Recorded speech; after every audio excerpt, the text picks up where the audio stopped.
ನಮಸ್ಕಾರ. ಜೀನಿ ನ್ಯೂಸ್ ವೀಕ್ಷಕರಿಗೆ ಸ್ವಾಗತ. ಎಲ್ಲ ವೀಕ್ಷಕರಿಗೆ ನಮಸ್ಕಾರ. ನಾನು ಸಂಧ್ಯಾ. ದೇಗುಲ ಮಠದ ಮುಮ್ಮಡಿ ನಿರ್ವಾಣ ಮಹಾಸ್ವಾಮಿ ಲಿಂಗೈಕ್ಯ ಅಂತಿಮ ದರ್ಶನ ಪಡೆದ ಮುಖ್ಯಮಂತ್ರಿ ಡಿಕೆ ಶಿವಕುಮಾರ್. ಕನಕಪುರದ ಐತಿಹಾಸಿಕ ದೇಗುಲ ಮಠದ ಮುಮ್ಮಡಿ ನಿರ್ವಾಣ ಮಹಾಸ್ವಾಮಿಗಳು ಲಿಂಗೈಕ್ಯವಾಗಿರುವ ಹಿನ್ನೆಲೆ ಮಠದ ಆವರಣದಲ್ಲಿ ಸಾವಿರಾರು ಭಕ್ತರು ಹಾಗೂ ಗಣ್ಯರು ಶ್ರೀಗಳ ಅಂತಿಮ ದರ್ಶನ ಪಡೆದರು.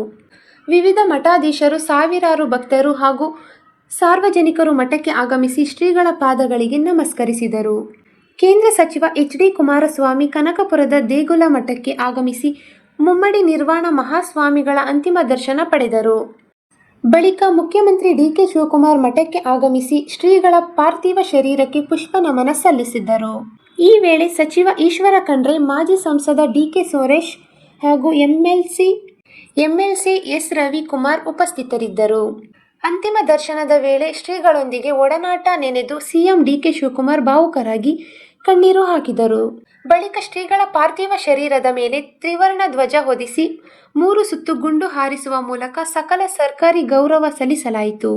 ಕಿರಿಯ ಶ್ರೀಗಳಿಗೆ ತ್ರಿವರ್ಣ ಧ್ವಜವನ್ನು ಹಸ್ತಾಂತರಿಸುವ ವೇಳೆ ಸಿಎಂ ಗದ್ಗದಿತರಾದರು.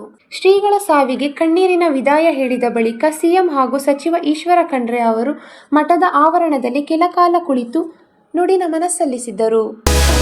ಈ ದಿನದ ನಿರಂತರ ಸುದ್ದಿಗಳಿಗಾಗಿ ವೀಕ್ಷಿಸುತ್ತಿರಿ ಜೀನಿ ನ್ಯೂಸ್. ನಮಸ್ಕಾರ.